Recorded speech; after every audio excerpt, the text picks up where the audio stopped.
Hi friends, எல்லாரும் எப்படி இருக்கீங்க? காரைக்குடியில இருந்து கார்த்திகா. இன்னைக்கு செட்டிநாட்டு பாரம்பரிய சமையல்ல நம்ம என்ன பார்க்க போறோம் அப்படினா அதிரசம் எப்படி செய்யிறது அப்படினு பார்க்க போறோம்.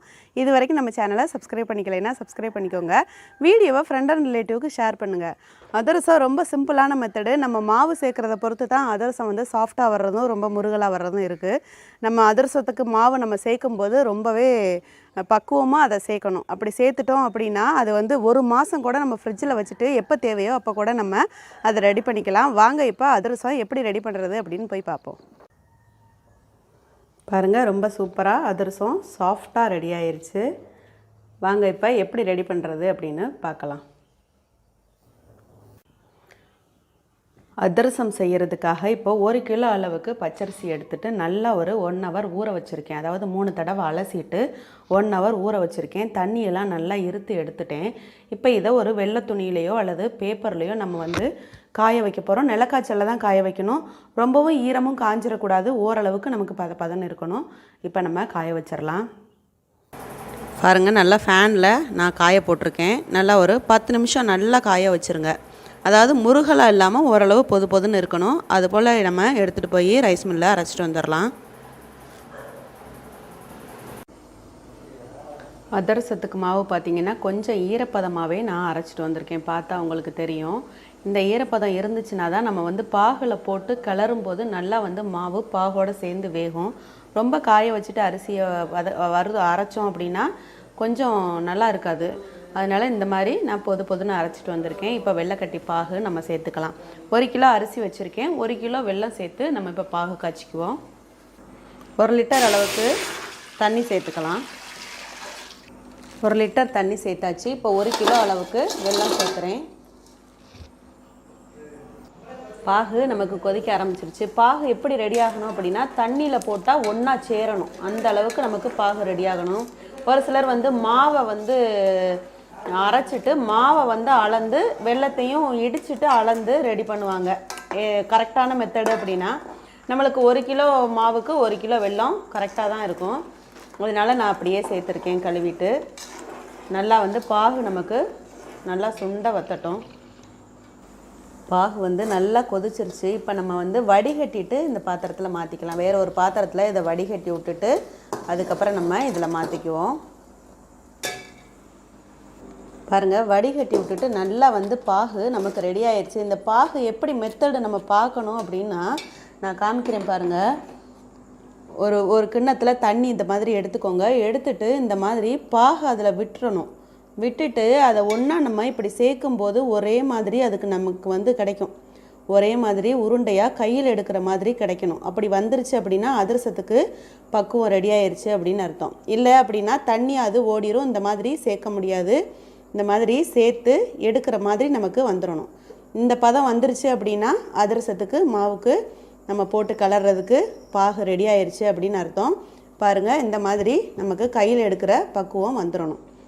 இப்போ நம்ம மாவை கொஞ்சம் கொஞ்சமாக கிளறி விட்டுறலாம். இதில் சேர்த்து நல்லா சூடு இருக்கும்போதே அடுப்பை ஸ்லோ ஃப்ளேமில் வச்சுட்டு கிளறி விட்டுருவோம். மாவை கொஞ்சம் கொஞ்சமாக சேர்த்து நம்ம கிளறி விடலாம். மாவை கொஞ்சம் கொஞ்சமாக சேர்த்து கிளறுங்க. கிராமத்துலலாம் பார்த்திங்கன்னா கொட்டுறதுக்கு ஒரு ஆள் கிண்டுறதுக்கு ஒரு ஆள்னு ரெடி பண்ணி வச்சுருப்பாங்க. நம்ம வந்து மெதுவாக அடுப்பை ஸ்லோ ஃப்ளேமில் வச்சுட்டு இது போல் கொஞ்சம் கொஞ்சமாக கிளறி விட்டுட்டோம் அப்படின்னா சரியாக இருக்கும். அப்படியே எல்லா மாவையும் சேர்த்து நம்ம இதில் கட்டி இல்லாமல் கிளறிடுவோம். பாருங்கள், எல்லா மாவையும் சேர்த்தாச்சு. நல்லா வந்து மாவு வந்து பாகில் வேகணும்.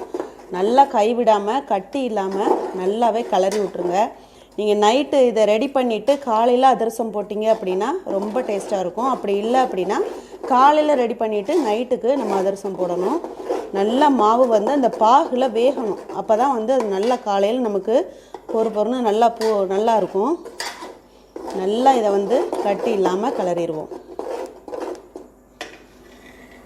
மாவு முன்ன இருந்ததுக்கு இப்போ நல்லா கெட்டிமம் கொடுத்துருக்கு பாருங்கள். நமக்கு தெரியும் நல்லா வெந்துக்கிட்டு இருக்குது. ஓரளவுக்கு வெந்துக்கிட்டு இருக்குது.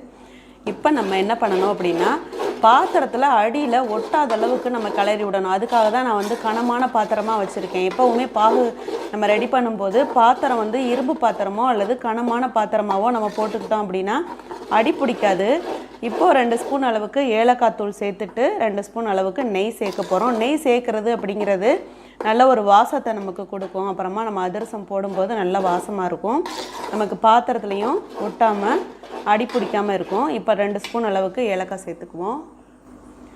ஏலக்காய் ஃப்ளேவர் வந்து அதிரசம் போடும்போது ரொம்பவே வாசமாக இருக்கும். நமக்கு சேர்த்து ஒன்றா கிளறி விட்டுறலாம்.